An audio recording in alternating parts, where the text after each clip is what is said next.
Thank you for plugging into this Family Life News podcast, streaming issues-driven, family-focused news.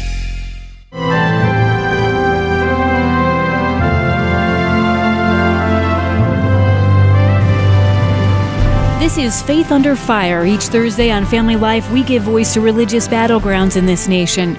I'm your host, Tracy Lynn. With us today, Christiana Holcomb, legal counsel with Alliance Defending Freedom. Think back to your middle school or high school days. Who naturally ran faster, the boys or the girls?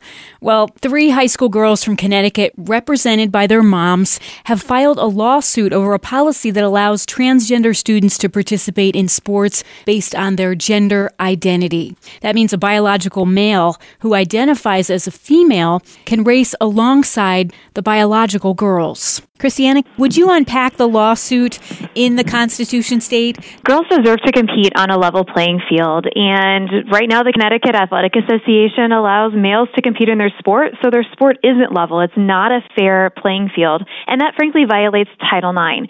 Title IX is a federal law that was designed to ensure that girls like Chelsea and Selena and Alana can have the same and equal athletic opportunities with boys, experience the thrill of victory, to receive those medals, and frankly to compete for those college scholarships.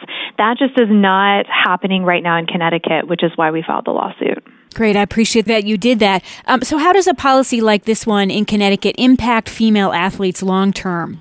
Well, we all know that both science and common sense tell us that males are generally physically bigger, faster, and stronger, which means that they are taking away opportunities from deserving female athletes in Connecticut and frankly across the country as well. There's approximately 17 states with these types of policies, and it's happening not just in track and field, but also in sports like baseball, basketball, volleyball, wrestling, cross country, and the list goes on and on.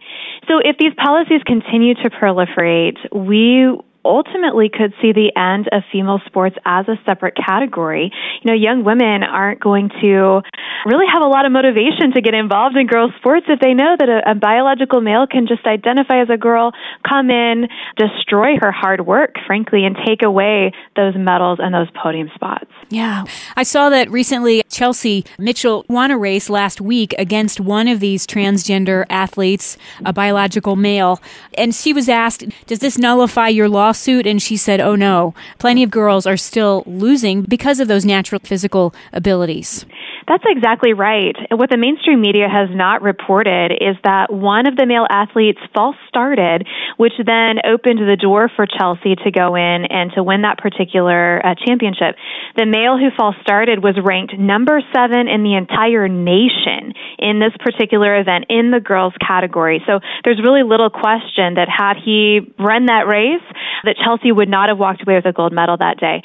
But also it's important to understand Chelsea has lost personally 4 state championship titles and 2 All-New England awards and countless other medals and participation opportunities to these 2 biological males. So it's just not fair to our female athletes, and that's why Alliance Defending Freedom is trying to restore a level playing field for these girls. There's a reason we've had separate boys and girls locker rooms for decades.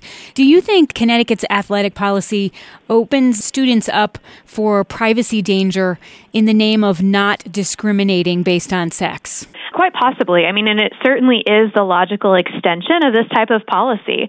My Connecticut athletes haven't experienced this directly, but I am certainly aware of young high school female athletes in other parts of the country who, because of these discriminatory policies that allow males to compete in girls' sports, it has also opened up the girls' locker rooms and shower and changing areas to biological males as well, which has been extremely difficult for these young women to deal with.